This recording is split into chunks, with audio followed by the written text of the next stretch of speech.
Pemerintah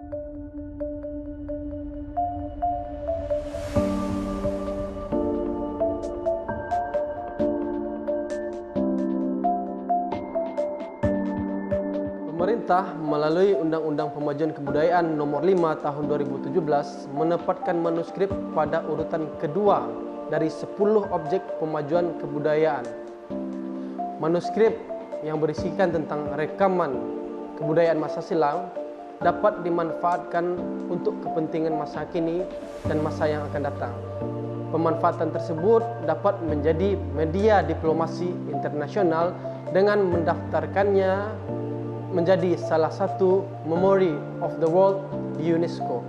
Sejauh ini di Indonesia baru 4 manuskrip yang terdaftar sebagai Memory of the World di UNESCO.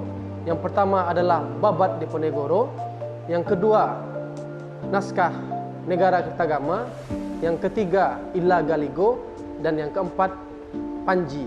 Nah, salah satu manuskrip yang berpotensi untuk didaftarkan sebagai Memory of the World di UNESCO adalah manuskrip Tuanku Imam Bonjol. Tuanku Imam Bonjol bagi masyarakat Minangkabau dikenal sebagai salah seorang reformis dan pemimpin masyarakat dalam melawan pemerintahan kolonial Belanda. Manuskrip Tuanku Imam Bonjol sejauh ini baru ditemukan sebanyak 2 manuskrip. Yang pertama, manuskrip yang ditulis langsung oleh Tuanku Imam Bonjol, yang mana manuskrip itu terdapat 3 bagian isi. Yang pertama, manuskrip yang berisi tentang memoir Tuanku Imam Bonjol. Yang kedua, manuskrip yang berisi tentang memoir Naali Sultan Caniago yang merupakan anak dari Tuanku Imam Bonjol. Dan yang ketiga, manuskrip tersebut berisi notulen 2 rapat yang terjadi di dataran tinggi Minangkabau pada tahun 1965 dan 1975. Manuskrip yang kedua ditemukan di Masjid Syekh Said Bonjol di Bonjol itu sendiri, yang mana manuskrip kedua ini bersifat anonimus, tidak ditemukan siapa pengarangnya. Namun manuskrip yang kedua ini jika dikolaborasikan dan digabungkan dengan manuskrip pertama, maka dia akan menjadi sebuah konteks yang utuh yang berkaitan dengan ketokohan Tuanku Imam Bonjol dan kaitannya dengan Perang Padri.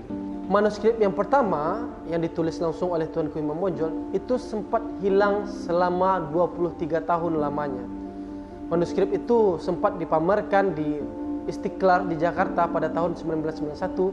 Setelah itu keberadaan manuskrip itu tidak diketahui lagi entah kemana, namun baru ditemukan kembali pada tahun 2014. Di Minangkabau, masyarakat menganggap Tuanku Imam Bonjol sebagai tokoh reformis dan juga pemimpin masyarakat dalam melawan penjajahan kolonial.